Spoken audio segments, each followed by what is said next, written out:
Hello, everyone. Happy early-ish spring. I need to change my background photo here at Stone Soup Poetry. It is an all-open mic as we proceed to get through the rest of March and hopefully to warmer, less 40 inches of snow days. Thanks to author Stratosphere Williams for featuring last week.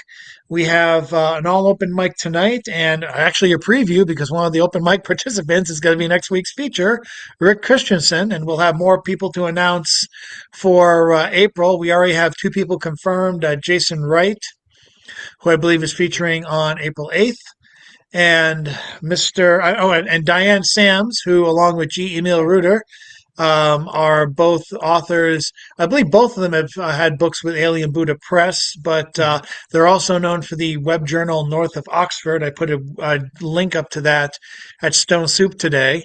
So check them out and check out their work. And Diane has a brand new book that's actually a combination of written and visual poetry. So we'll be working on a way to present that to the masses when she comes here. I believe that's for April 22nd.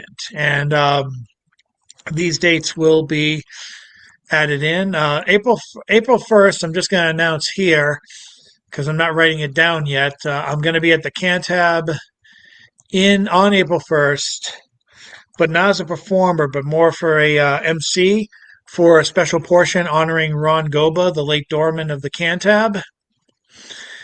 James, I'm hoping you can be there in the audience because we're going to need some we're going to need. I'd like to get some bodies and also some people who can appreciate the people who the ones who are coming in. We have Prabhakar, who is a poet who divides his time between India and the States, and he's actually able to get a visa to come here. So far, so good. Tom Daly is also going to be performing, as well as a host of other people. Nate Connors is confirmed. Yeah. Hopefully, Keith Nystrom. Hopefully, the current doorman of the Cantab, Michael F. Gill. These are things that have been not yet announced in print. I'm putting them here in the ether of the audio.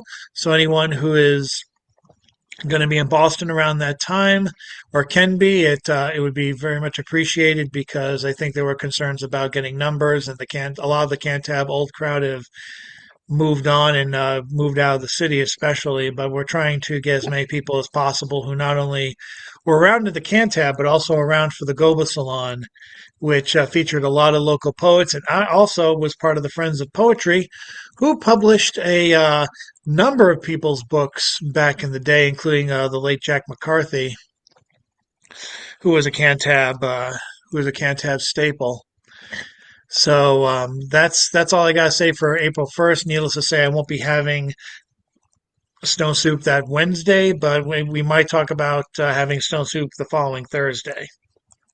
I'm taking the second off, and I'm probably gonna be bored after spending all day in the house. So I'll probably put something together. Maybe it's an all open mic, maybe not, but we'll talk about that later. So we are going to it's Star Trek. If Star Trek Transporter gets invented, I'm there. I'll work on it. I'm with the government. We always have things in the back that we don't know what they do. So Well, seriously, I really wish I could come because I mean, I was thinking about it, Chad. I got published by you for the first time since college 10 years ago when I started doing this, and it's because of Ron and Nate. Nate's a good friend of mine, and I was like, I've got these poems that I want to place for him, and he's like, and he didn't route me to Submittable. He gave me your email because he's that kind of guy, and I sent you like four poems, and you got to it like a week later. You're like, these aren't bad, and now what I think I've been in oddball 11 times in the last 10 years, 12. good lord. So this is home. This is my home. And now I'm finally, after all these years, we finally got it put together where I'm going to come and feature, and I'm incredibly excited. This is like a premier Zoom destination for real. I mean, I've got people on Facebook who are like, "Oh, I knew you back when," because they saw that lovely flyer you created, and it's like, didn't Lawrence Ferlinghetti read for them? I'm like, yeah, well, that was a long time ago, and I ain't Lawrence Ferlinghetti, but yeah, I'm really, really jazzed up for this. It's going to be, I hope, a good show. And what I'm going to read tonight is not anything I'm going to read next week. So, Awesome. so hopefully folks can come, and I won't be doing retro. Awesome. Thank you, Rick. And the Resonator 5000 for our first we do two round robins for an all open mic. The first of the two round robins is going to be started, but actually both round robins now that I think about it, because the Resonator picks once and they don't mix, he doesn't mix after that. Our first person Who could it reading be? for tonight will be Mr. John Wesick, who I think has a one act play for us. Everyone's wanting to direct these days. I do. So Yes, go I ahead, John. do. Okay, so if I may share the screen. You're all set to do. Okay. So here we are, the Bond villain sketch. James Bond, the secret agent. He's trying not to sing, but he's starting to sing lyrics later on, and the villain who speaks the lyrics until he only sings at the end. So take it away, Richard as Oh, the villain, and Bill as. Mr. Bond, you've fallen into my trap. That vodka martini you had consumed, shaken, not stirred, was impregnated with a genetically engineered virus cooked up by my North Korean friends. It will make you break out in show tunes. The villain looks at his watch. You should be feeling the effects in 500,600 minutes. What's your game, Coldfinger? My game. I've infected donuts all through the city, and that's a whole lot of trouble. And when the police are busy doing their high kicks, no one will stop me looting the National Gallery. How do you feel, Mr. Bond? Your feet are beginning to tap. I'm just stretching out to work out a cramp. But my plans extend all over the world. I'm even attacking Oklahoma. You'll never get away with it. Speaking of genetic engineering, did you know the first clone sheep was named Dolly? If you were to meet her, how would you greet her? Rah! I say, get away from me, you ungulate, how do you pronounce that thing? An abomination. Ungulate abomination. No sheep. Damn, sorry. I'd say, get away from me, you ungulate abomination. Go ahead and play your silly games, Coldfinger. Anything you can do, I can do. I can do better. I can do anything better than you. No, you can't. Yes, I can. Armed guards, lock door. There must be some way out of here. Escape is futile, Mr. Bond, as you're nothing but a joker and a thief. Feeling dizzy, feverish. There's too much confusion. I can't get no relief. Starting to hallucinate. Is this real life? Or is it just fantasy? There's no escape from reality, Mr. Bond. Won't you join me in a glass of Shiraz? It's from 2017. That was a very good year. For small town girls and soft summer nights. No one is coming to help you, Mr. Bond. Now, how does it feel to be on your own? A complete no. I'm bored of this game. I should return you to your cell, but what good is sitting alone in your room? Come hear the music play. My gosh, I'm infected too. Thank you to the Stone Soup players. Give a Bravo! big hand for Richard as the villain and Bill as James Bond.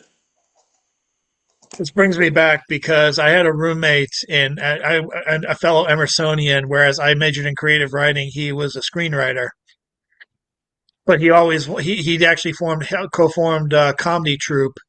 I don't know if it's there anymore. It was a comedy troupe specifically for grad students called Not in the Face.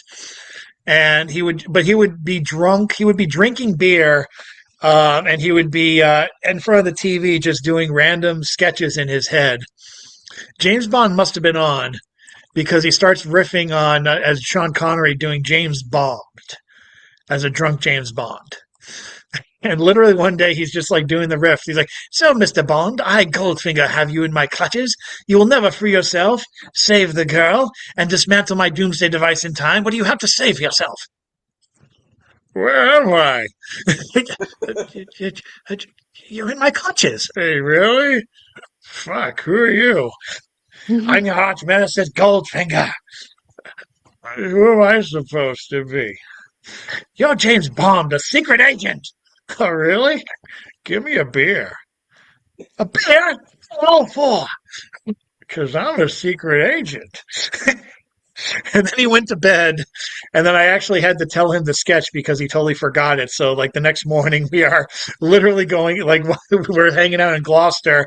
I'm literally telling him what he said. He's like, let me get this down. Let me get this down. As far as I know, he never used it, but Yeah, a lot of these things started off doing improv, and very true.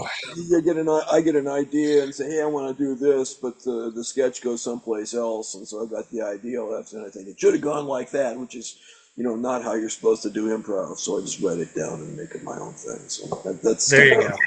anyway. Thank you, everybody. Appreciate it. Thanks, Bill. Thank you, Thanks. sir. Who is the Remninator 5000 pick next? Let's pick Miss Jan. Oh, did Jan leave? No, no, there she is. Jan Rowe, you're next. Oops, there you What go. a hard act to follow, but I thank know. you. I needed that. Um, this is actually something I wrote on the red line yesterday because I mean, it was so long, I completely missed Black Seed Writers. But I was able to submit it by computer, and since it's going to come out on Tuesday, that is St. Patrick's Day, which is St. Patrick's Day, taking the long view of history helps. Patrick, who died supposedly 461 AD, Latin for after Jesus' death on the cross, was kidnapped from England and forced to be a shepherd, a slave shepherd in Ireland.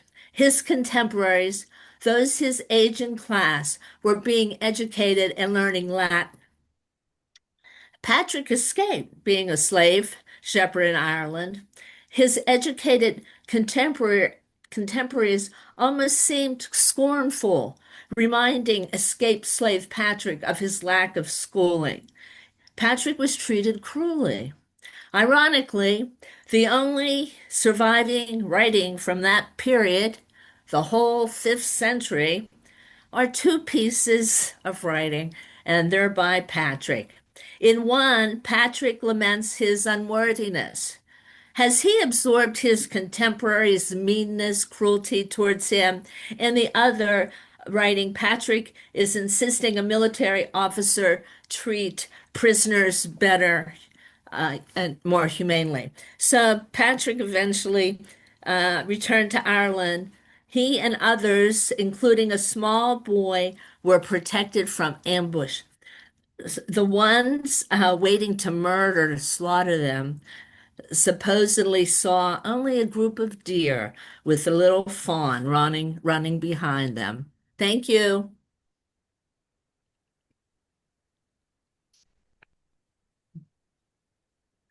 Thank you, Jan. And now I'd like to bring up. Oh, he's not there. So we'll go to. All right. The Remnator is mixing things around. Wants to ask Jacqueline if she's interested in reading something. Sure. Awesome. I only have a couple things from ages ago when I was more went with the chaos versus trying to fix all the chaos. So I will share those, everything I got. Lately, I've been sinking into my folding defenses, opening only for a taste, just off the track of a bitter youth. Last night, I found a door, went through a room without a floor. So please, please stop judging me. I forgot the rest. Wait, things I try not to see stand at the corner investigating me, and I no longer know what I've been told, except it's easier alone. So shake it off and peel it away instead of hiding behind old brigades. And if you can't see, just hold on tight and lay it all out on the line. That's one. That's one. I made a song out of it, but I don't even know how to sing it anymore. And then my second one is cold, dark dawn and dew seeps inside of me, and you're a soft morning brew. You dig deep to my sea. I could see through you, but I prefer the black. Dig deep to my sea as night rolls on its back. That's it.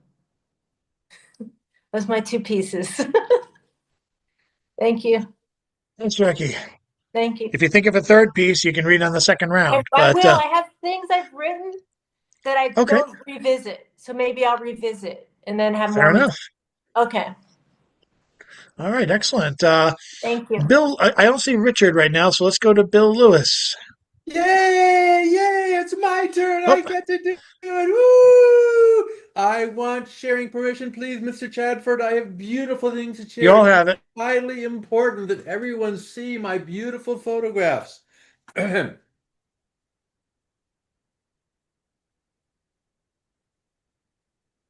Right, there we go.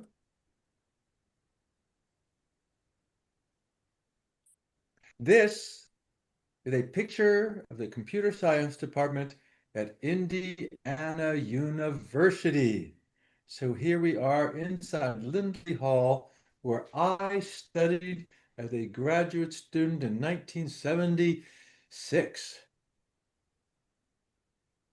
This is an older picture of Lindley Hall from the outside, which is not a particularly special picture, other than the fact if you take a careful note of the large tree on the far right, which abuts the building. I believe that is the tree that I am sitting in here while playing my recorder outside of the computer science building, because um, I like playing recorders and I like climbing in trees. So what could be more reasonable than that for a computer science student? The new building is called the Luddy Hall, you can see. It's a little bit fancier. And on May 1st, yours truly will be in that building giving a colloquium on my work with um, omniscience debugging. And if it all works out well, I will be sponsoring a student over the summer to do research into the same stuff I'm doing. And so this is a big deal for me. And I am going to be, woo, I'm really, really, really psyched. So that is way cool. And I'm going to get to see some of my old professors. And I believe a couple of you know Mr. Doug Hofstetter there. And that is his daughter Monica, peeking out right from behind him. And Monica and I are buds. We got into trouble together. It was very, very naughty of us. But she was 9 years old.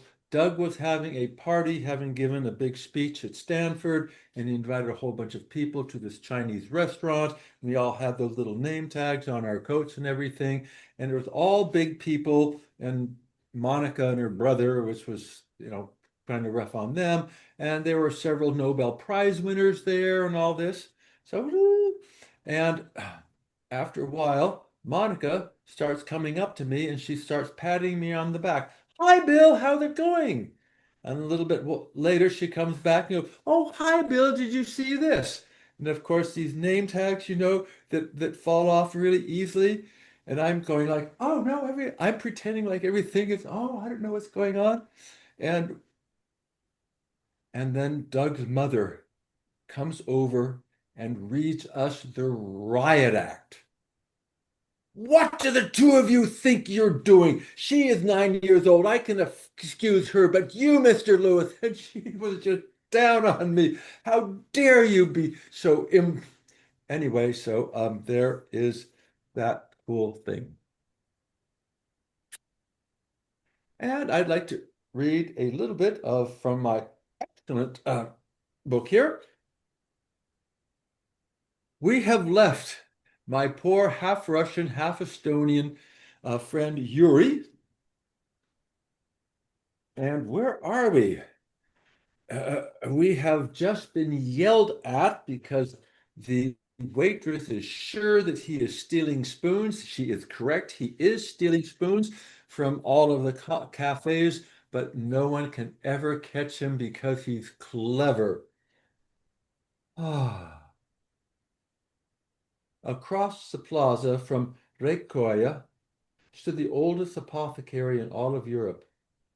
In a room next to the sales counter, there was a museum filled with ancient mortars and pestles, mixing bowls, copper pots for boiling potions, scales, tongs, knives, spoons, and bottles. Hundreds of tiny bottles filled with every known herb or spice that ever existed. It was a reminder of just how ancient this town, Tallinn, was. Attached to the apothecary was another building from the same era that now held a fancy restaurant, and that in turn was connected to the next building by an archway. There was something about the archways that Yuri loved. Just to walk through them, to touch the old walls, to look up at the stones that made up the arch was a pleasure. Even better was the fact that just past the archway, in the narrow alleyway that led to Puhavainu, was a kolvik of unique character, a cafe. It was in the half basement of an old building with the same arched ceilings that held up Rei Koya. Only these ceilings were low and plastered smooth and painted dark brownish yellow. There were candles on the tables with odd little electric lights overhead. There were narrow copper tubes that came out from the plaster and flared into bells, the same size and shape as Easter lilies. Dim electric lights inside gave just enough light to make it possible to read. Keirvaider was often filled with the gymnasium students reading or talking or arguing, the older students. There were often foreigners chatting away in odd languages. It was more expensive than Maisamuk, but not so much more. And in the dim light, with so many students and so much going on, it was simple to find a spoon and conceal it. And we'll go more on the next round, but yeah.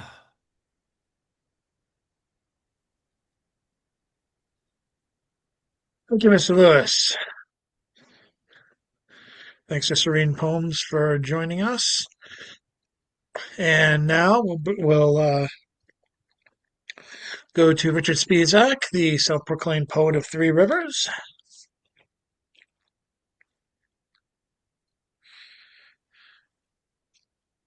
I'm muted, Richard. Oh, yeah, you're muted. Sorry. Thank I you couldn't so tell. much. Well, you could probably hear my thoughts. They are vivid and fervent. The little bit of theatricality that I hope to engage you in is like Brother John's an homage of sorts. It's an excerpt of a film piece that many of you've seen, I'm sure, but to build suspense, because without a little suspense, what the hell? And I can tell you this: that there are several parts involved. One of the most crucial parts is that I need someone to impersonate seagulls. In fact, I'd like 2 or 3 people to impersonate seagulls and evoke a cry of sorts. And I've scripted it, that cry of sorts, I've called scry, scry. You may interpret it absolutely liberally and do it any way you want. So again, I'm going to ask 2 or 3 people, if possible, to get you to be seagulls for me. And we also have a letter A. So I'll need someone to impersonate the letter A, who is an authority figure, who is stern and yet rich in irony. And then a much belabored second. And he goes by the initial S. So we've got the commander is A. The second, the much belabored and much imposed upon second. And then we've got C, who's a one-liner fellow, only got a few lines, and then he's done, and or she. And then finally we have Pip. Pip is someone who gets the mantle of authority literally dropped on him. Okay, so but I'm going to do that second, so the suspense can build. So like I said, I need an A, an S, a seagull or seagulls, a C, and a P. So think about it. Okay. I'm a Pip. I'm a good Pip. Pip, pip, hooray! Pip, pip, Okay. pip. Yeah, I got my Pip. Thank you so much. Well, Yes, sir. I'll do the seagull. Excellent. That's one seagull. Can I have a second? Do I have one seagull? Can I have a second? I have one seagull. Can I have a second? Seagull. There we go. Oh, perfect. And listen, if you want to interpret that as a caw or a crow sound or, any, fantastic. Okay. Fantastic. Orson Welles himself is pleased about this whole drama. And then again, the authority figure. Oh, I'll be the authority figure. What the hell? Oh, good. That's a man, perfect choice. John. And then the much imposed upon, is that you, Rick? Okay, super duper. But first, I'm going to read you a little poem. For those of you who know my political work, this may alter your DNA. It's called "The Mullah Trump, His Sacred Vote." His vast training in Sharia law guides his vision ever flawless, sanctifies all he saw, even last night's McDonald burger stuck down there, semi-digested, awaiting perhaps an incision. Inside his rugged, overly distended, fluid retentive orange craw, we know what he was eating, we know what we saw. His fluency in Farsi will stand him in good stead as it leaks there precipitously out of his head.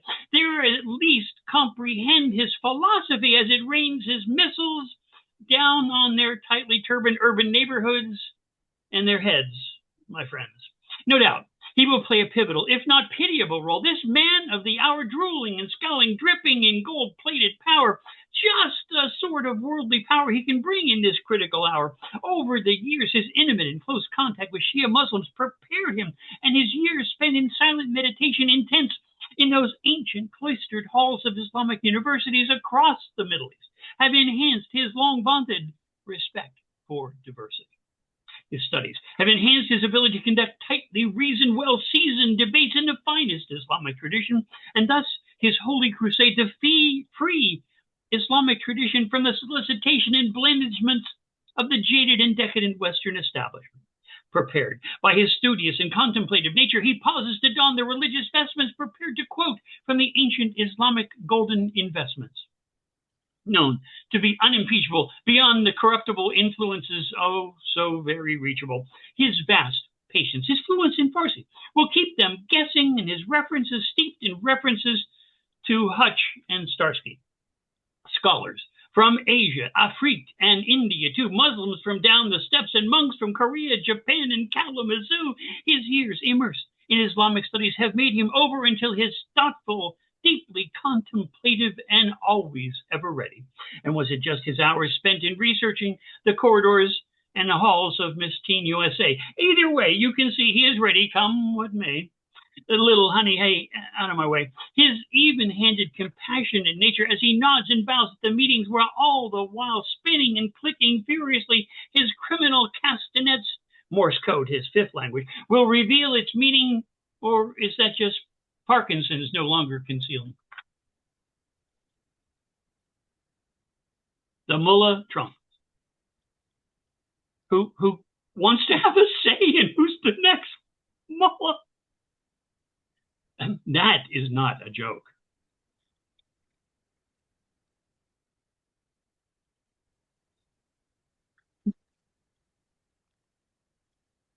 We'll get to the seagulls next round. Oh, Thank wait. you. What? I think the Seagulls next seagulls are round. next time. Yep. Oh, Seagulls I next don't round. see it. I don't see it. No, See, no, I'm coming. the suspense is building. Are you building your suspense right now? There's Legos you can use. Is there something I'm supposed to read? Oh no, no, no. Soon. He'll bring the script up later, and then we'll read Oh, it the second round. We do this twice. We go through the open mic twice. so am I supposed to call? No, You you're gonna be can. right here. He'll let you know. We're Okay. doing the. It'll be your turn again. It'll be his turn again soon. Okay, got it. Just wait and see, and don't All leave right. early. We need seagulls. Okay. Seagulls? Jonathan's not here. Anyway, fly lesbian seagull. Okay, we have we have Christina Liu. Hi. Welcome her to the open mic. Thank you. This is my first time here. Thanks, Chad, for inviting me. I appreciate it. Um, it's really nice to be here. So I work as an academic advisor full time. This poem is based on my job, and it's called My Student Cries to Me. My student cries to me, my office, overhead lighting shines me complicit, greedy. She tells me the professor is racist. She can't pay any more tuition. She designs small hospital rooms, white gowns, alabaster nurses, is told she can't spell, is called girl twice. I nod, tell her I understand. I grow fat on administration, student objectives, teaching out. Comes, she beseeches me, wants the words, I agree, this is bias. I turn my screen, consult the guidelines from academic policy, refer her to 2 other administrators. My eyes dart down. I know you are right. My yellow skin embeds memories and my cheeks burn, fuses to your own now, so hot.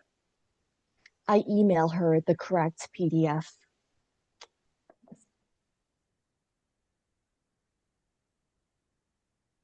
Thank you. Lovely. Thank you so much, and welcome. Up next, who do we have next? We can give the mic over to Rick Christensen, who is going to be next week's feature. So don't kill the kid. Don't kill with too many previews. Yeah, leave him wanting more, kid. Come on. You got it. Okay. My voice actually literally turned that way because I needed a cough. Okay, the mic's yours. Okay. I will do one this round. Um, I guess this is more than anything else a poem about hope, which I think we all need a lot of right now. Wrote this recently. It's called Shine On.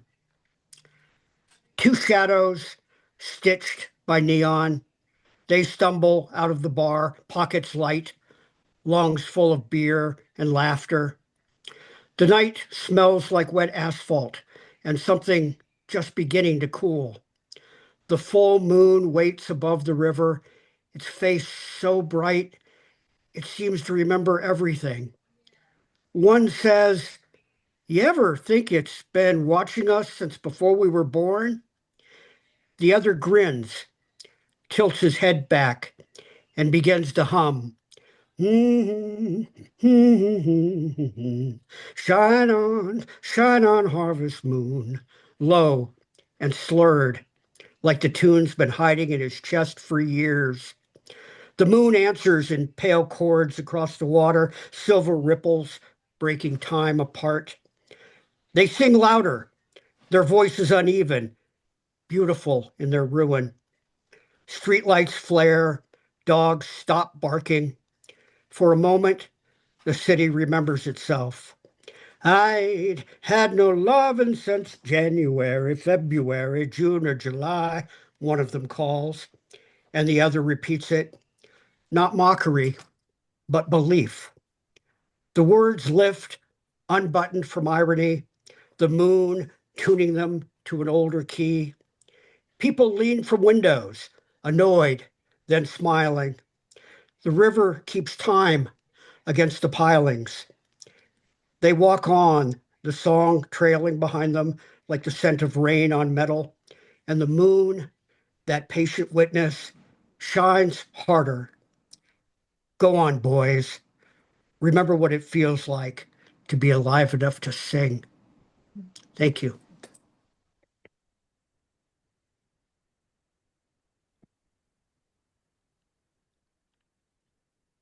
Thank you, Rick.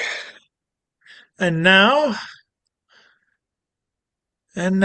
we have a musical interlude with Mr. Ethan Mackler, one of the co-organizers of the Controverse open mic. Look for the next reading on their Facebook page, and we also repost it on Stone Soup.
Thank you, Ethan.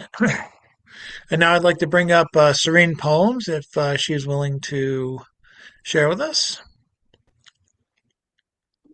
So sorry, not today. Okay, my Thank bad. you. No worries. Then we'll close this round of the open mic off with Mr. James Van Loy. Check out his column. It's all one thing, featuring every Thursday at oddballmagazine.com at 11 o'clock. And here's Mr. Van Loy. Thanks, Chad. So I have this poem called Lent. Lent.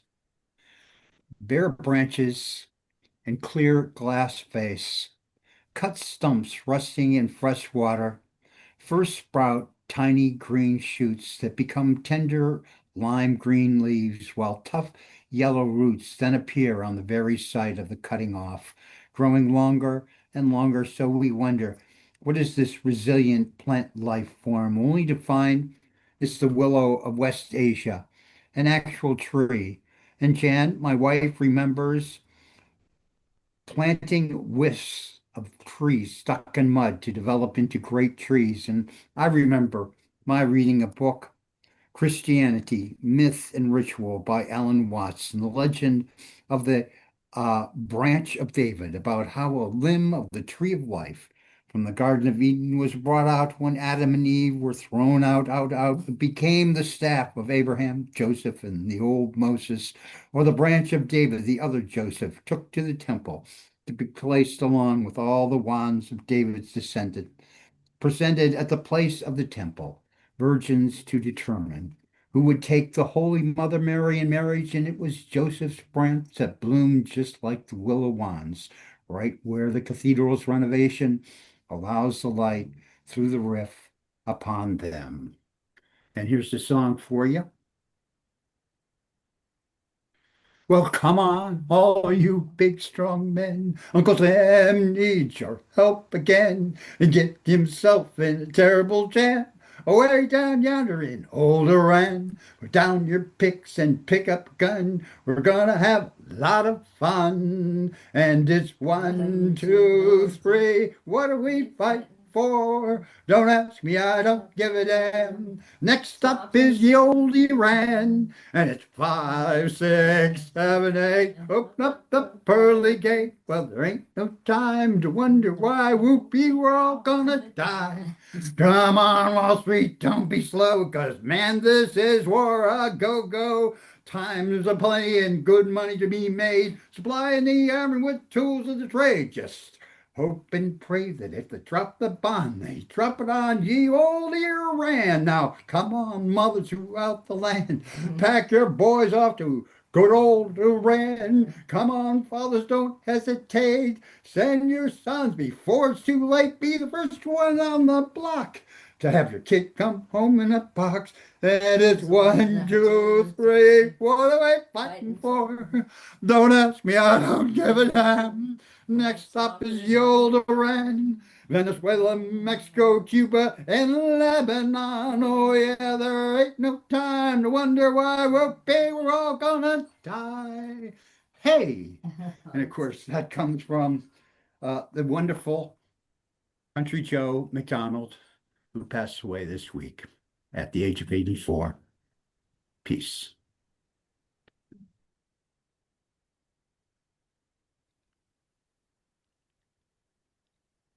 Thank you very much, James. And with that, we go back to start, collect our $200, and begin again at the beginning.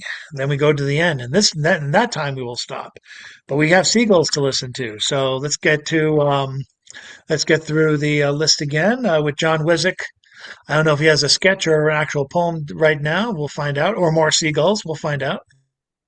Yeah, well, gee, I thought, James, we wouldn't have to sing that song after like 1973 or 1975, but there it is again.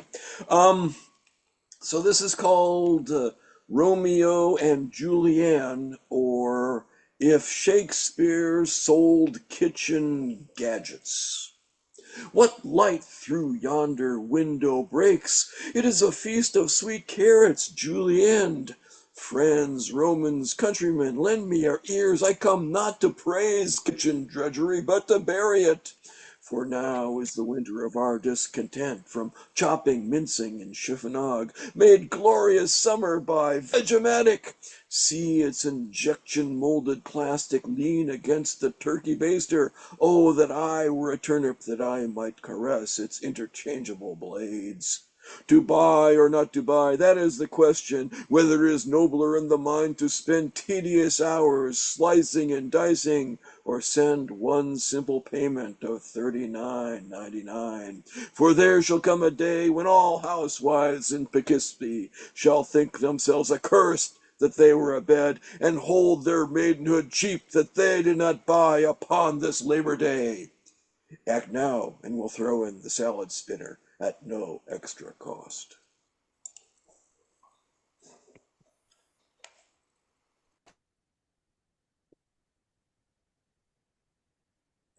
And that was John Wizik. Thank you very much, John. We go back to Jan Rowe now. If she's there, she is. And And she's muted. No, she's not.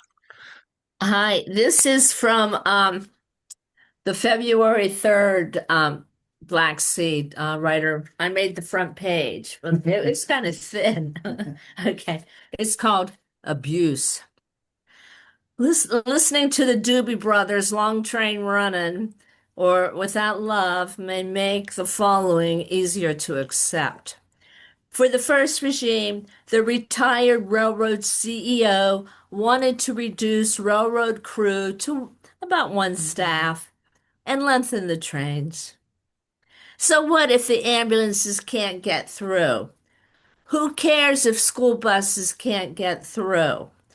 The crew, they were told to mush as they expressed worry. And they were correct. The train derailed. Then the Palestine, Ohio derailment and fire and toxic emissions. But then that Steve Bannon, Epstein's buddy, went to Palestine, Ohio with water filters. But forever chemicals cannot be filtered like that. Thank you.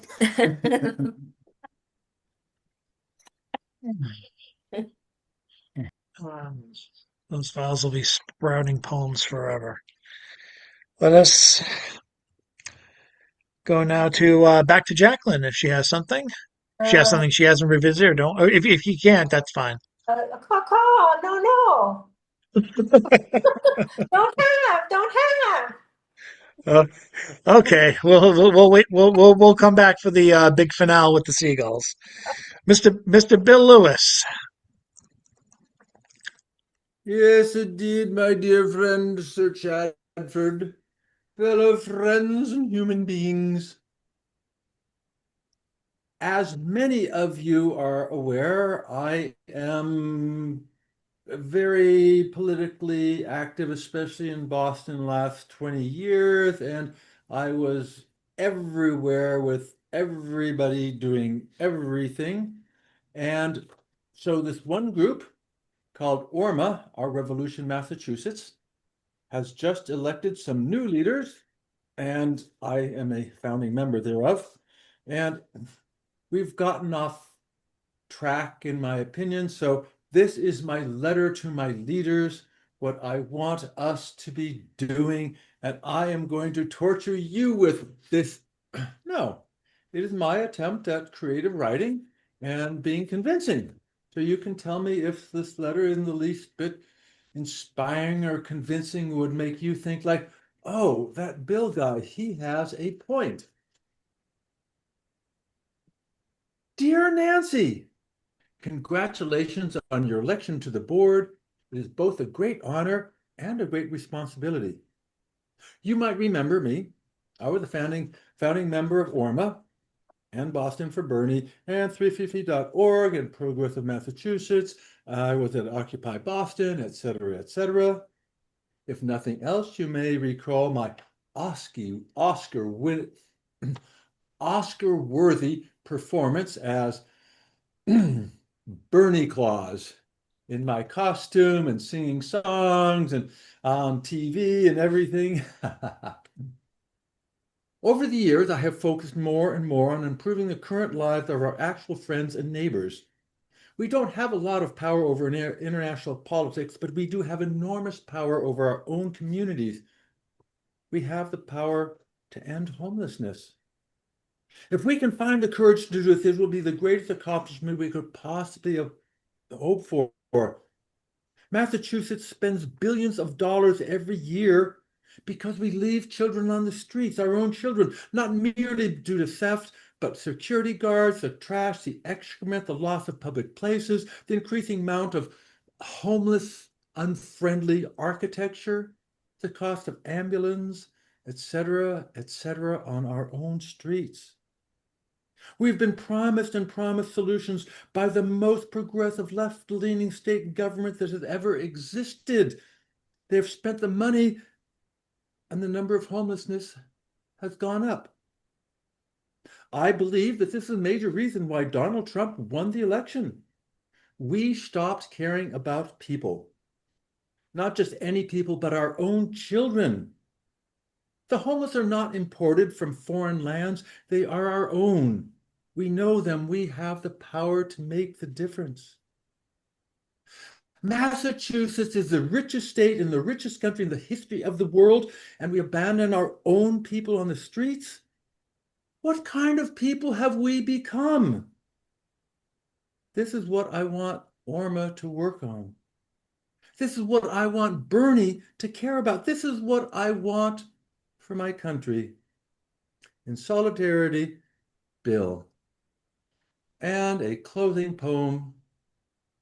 Until people like us care a whole lot, nothing will change. No, it will not.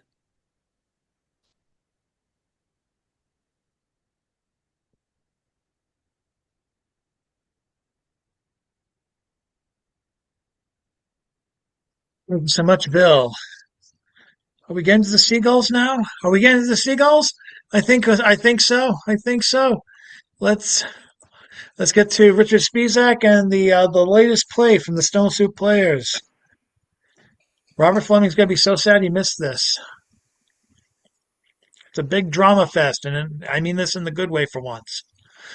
Yeah, yeah. I have to admit I have him in mind for a couple of these parts, but you know what? Like Donald Rumsfeld said, you go to war with the army you have. You know. Oh, Hey, how about that? I'm a big history fan. Not that I believe it much, but I'm a big fan. Okay, so A is the arrogant person in charge. S is his second and much imposed upon. So who is my A? that's me. Okay, great. That's great, John. And my S is it Bill? No. Who is the S? I think I might be the Oh, yes. that's right. Thank you, Rick. Okay. Thank you, sir. And of course, we got lots of seagulls, and I need a C and a P. C is the interlocutor, has just a little bit to say, and then P is a charming cabin boy. I will tell you. I that. am the charming cabin Well, boy. there we go. How I couldn't have asked for better casting myself. Okay, so here we go. I'm going to set the scene for you. We are on a storm-tossed ship. Take it away, A. What ails you, Starbuck? Why do you tremble so? I plainly see my fate. To obey, rebelling, or worse still, help thee to thy envious end? Scree! 'Cause I have not the bowels to slaughter ye and save the whole ship's company from being dragged to doom. You're tied to me, Starbuck. This act is immutably decreed.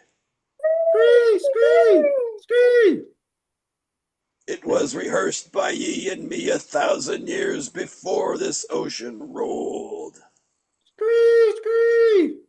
Look ye into its deep. What put it into its creatures to chase and fang one another? Where do murderers go, man? Who's to doom when the judge himself is dragged before the bar? Do you smell it, lads? What the wind carries? Scree! C. Smells like land, like an island.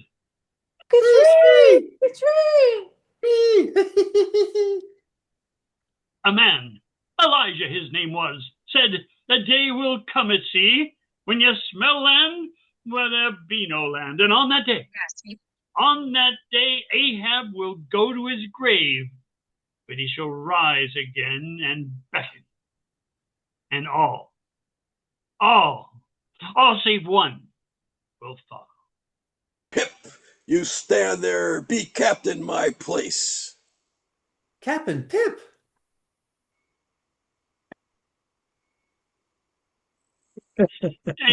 Thank you all so much.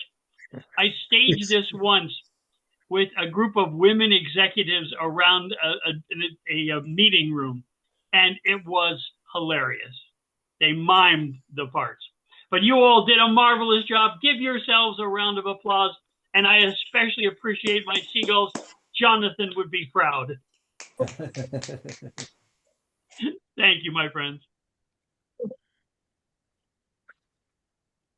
Thank you. Mr. Spizak. I think it's time now for Christina Liu.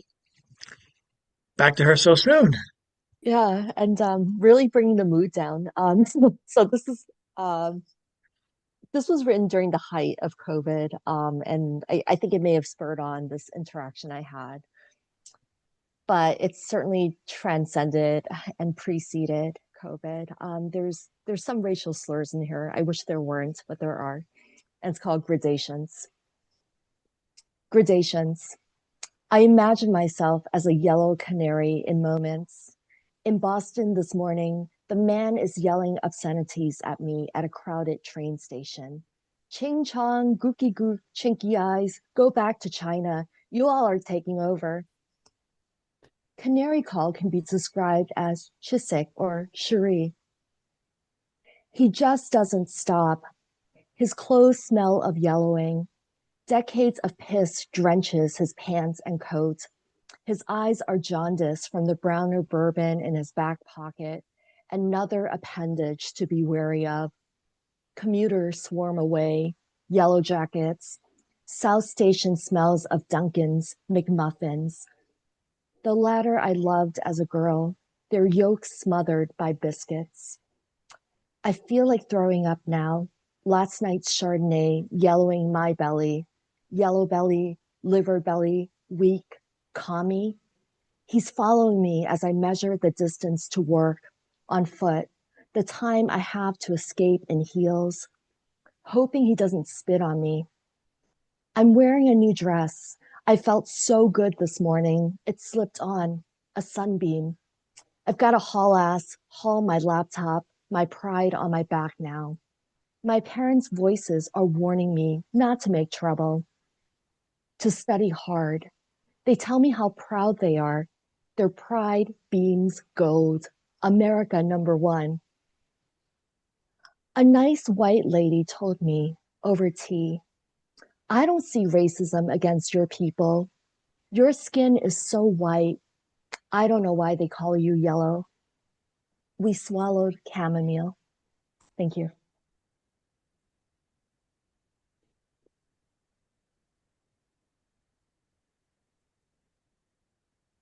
Wonderful. Thank you so much. Mr. Ethan Mackler, if you're still with us, if you want to do one more. Oh, there you are.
Thank you so much, Ethan. There's more of that coming from twice a month in Malden at the Malden Center for the Arts, Urban, Controverse open mic. What's that? urban media arts. Urban Media Arts. Sorry about that. 145 Pleasant Street in Malden, local access television station. Just a quick walk from the Malden Center T-Stop Orange Line. Correct. Was that? Correct. Oh, okay. No. Okay, up next. We have up next to finish us off for the second round, second and final round. We have Mr. James Van Loy one more time. Thanks, Jeff. This is a poem called Blood Moon. Synchronicity again somehow contrives to deliver a total eclipse of the red moon, the morning of the fourth day of the U.S. and Israel mowing the lawn with bombs in Iran. And the Secretary of State, Marco Rubio, says we had to do it because Israel was going to attack, so us, the U.S., had to too, a preemptive strike to the response the Israeli attacks most certainly would provoke. This regional war, and count them on both our hands and fingers, and still need another hand to sum up the death and the destruction of jet planes zooming circles as bombers, missiles, and drones drone on across the oceans, across the East Seas. So we see satellite images of aerial attack lunacy, where the U.S., that is us, provided Israel tens of billions to kill hundreds of thousands in Gaza over the last 2.5 long, ugly years of genocide, but cannot stop Israel from starting a regional war as it tries to control West Asia from the river to the river, or the Tigris Refuge to the Egyptian Nile. Our Israeli ambassador said they should just take it all. Oh, the blood red moon mourns Iranian dead schoolgirls as it disappears in our own shadow. Thank you.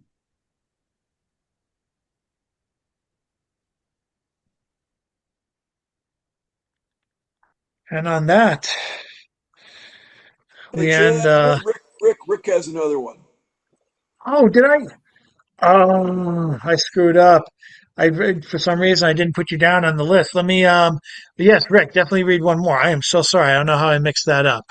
No problem. I got the whole show next week, so I'm not going to be greedy. But it looks like we got time, so Yeah, go ahead. you bet. This is another new one. This is from what I call my childhood series. Uh, got a lot of poems about a long, long time ago.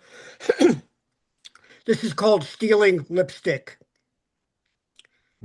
She took my hand, not for love, but to keep it steady. Her whisper sharper than fluorescent light. Don't look nervous. Don't look back. The Kmart aisle stretched forever. No one watching us. Lipsticks stacked like candy. No glass cases. Just women testing shades they couldn't afford. She pressed one tube into my pocket, another into her bra, her nails bitten raw, painted red, her breath thick with smoke. Walk casual, she said, as if walking were a crime we could perfect. I felt the small heat of stolen color against my thigh. At the door, the greeter nodded, polyester and name tag. My mother squeezed my hand once, steady.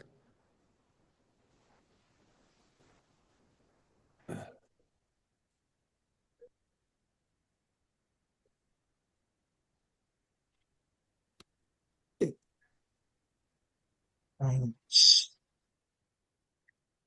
Thank you very much, Rick. And thanks to everyone who came tonight. Thanks to John for reminding me that Rick hadn't read. Whoops, I gotta fix that. Oops.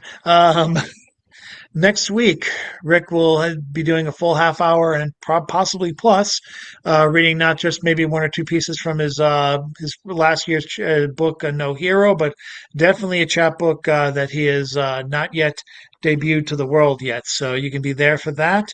And as I said, we'll be going through National Poetry Month with, at the very least, Jason Wright, Diane Sams, and I hope to have some announcements for May as Stone Soup God help me, one way or another, celebrates its 55th anniversary month in May. And we'll be figuring out if we're going to be able to do a live venue. I am in discussions with parties to even do that as early as April on a separate day. So there will be announcements, and stay tuned for that. I don't know if we'll be able to have the time and resources to do it multimedia, but we'll do what we can. And thank you all for coming tonight. Appreciate the support. I hope you guys are keeping at least warm or safe or dry. Obligatory wave for the Facebook photo. Thank you guys very much. Thank you, James. I'll be probably sending you a text afterwards, and we'll talk next time. Thanks to all you guys for coming. We got some new faces. We have the old favorites, and more is going to be coming for the rest of the year. It could be like this every week. All we need is you. And with that, the show's over. See you next time. And come back, Christina. I love your work. Oh, Please thank come you. back. Thank you so much. Definitely. It was wonderful to be here. Everyone is so funny and feisty. It's absolutely awesome. Thank you. And Jacqueline, you did an awesome seagull. Yes. Thank Very you. Again, nice. again. Good night. Bye-bye. Good Thank night, you everyone. all. Bye-bye. Yeah.